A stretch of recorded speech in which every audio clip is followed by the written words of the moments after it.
আমাদের আজকের topic energy, শক্তি। শক্তি বলতে প্র্যাকটিক্যালি আমরা দু রকম শক্তি বুঝি, এক স্থিতিশক্তি আর গতিশক্তি। এনার্জি ইন দ্য সেন্স এটাকে যান্ত্রিক শক্তি, মেকানিক্যাল এনার্জি বোঝানো হয়।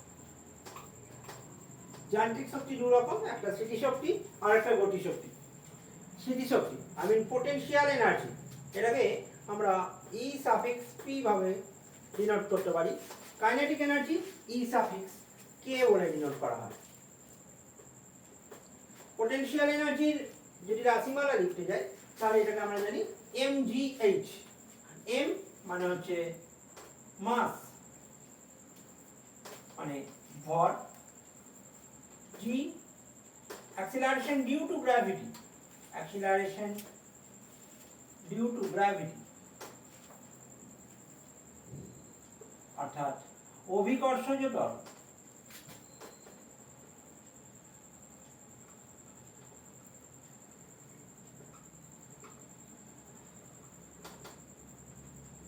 এই অভিকর্ষজ ত্বরণের অনেক কটা ভ্যালু আছে।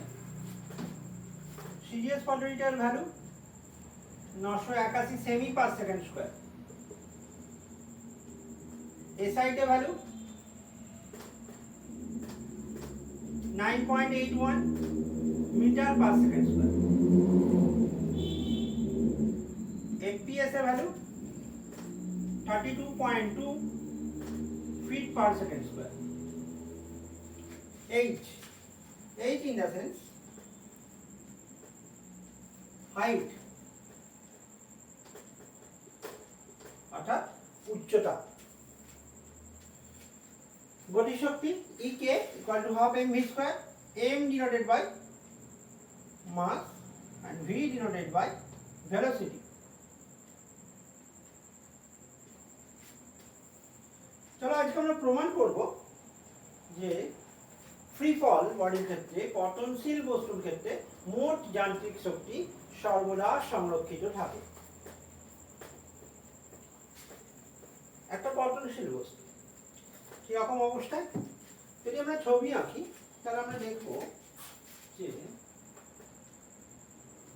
একটা অবজেক্ট, তার তিনটে বিভিন্ন পয়েন্ট।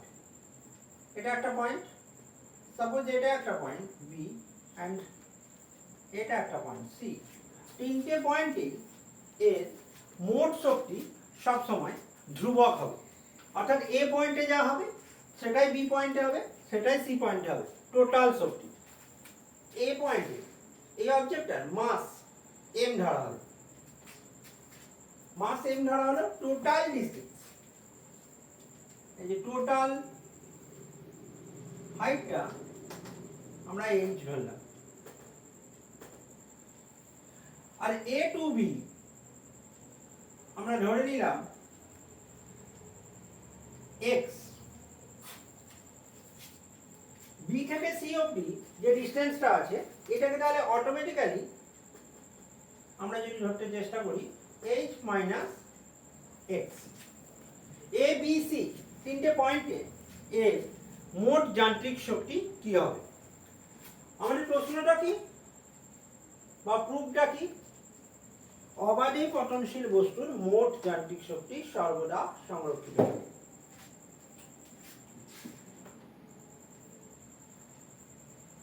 অবাধে পতনশীল বস্তুর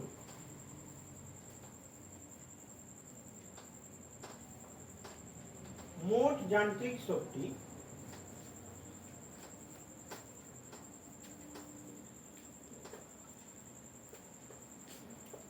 সর্বদা সংরক্ষিত থাকে।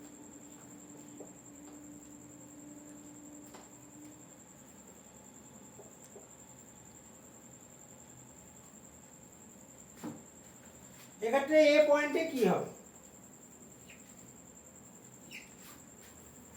এক্ষেত্রে এ পয়েন্টে, এ বিন্দুতে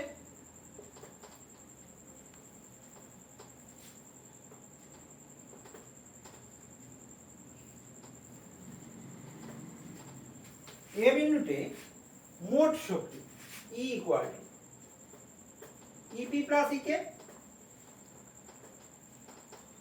ইকুয়াল টু ইপি মানে এমজিএইচ, ইকে মানে হাফ এমভি স্কোয়ার। একদম ওপরের পয়েন্টে এম একই থাকছে, বাট ভি জিরো। কেন কি এখানে বস্তুটা থাকাকালীন এর কোনো গতি থাকছে না, তাই জিরো। তাই MGH plus zero equal to MGH. চলো আমরা রেখে নিই B point.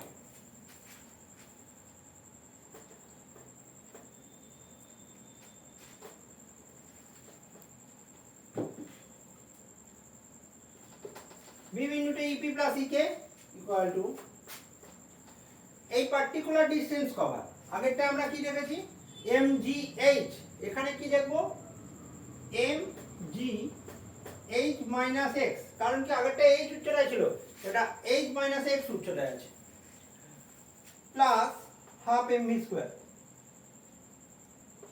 Equal to MGH minus MGX plus half M V square. অর্থে আমরা এখানে কি দেখবো V square equal to U square plus 2s formula. U মানে এখানে জিরো, এর ইনিশিয়াল ভেলোসিটি কিছু ছিল না, প্রাথমিক বেগ কিছু ছিল না, প্লাস 2 অবাধে পতনশীল বস্তু, তাই জন্য এর জায়গায় জি হবে, অ্যাক্সিলারেশনের জায়গায় অভিকর্ষজ ত্বরণ হবে, এস এর জায়গায় যতটা ডিস্টেন্স কভার করেছে এক্স হবে, 2gx। 2 কেটে গেল, আমরা এখানে কি পাবো mgh minus mgx plus mgx equal to mgh। আমরা এ পয়েন্টে দেখলাম mgh, আমরা বি পয়েন্টেও দেখলাম mgh। চলো সি পয়েন্ট। আমরা যদি সি বিন্দুতে দেখি,